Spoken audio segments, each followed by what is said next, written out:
do my best David Attenborough here.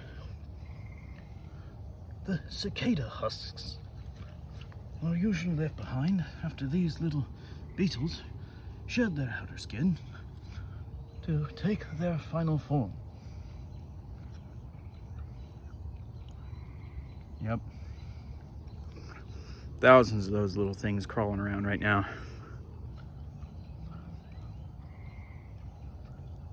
Crawling up everywhere. But yeah, that's the little beetle form of them.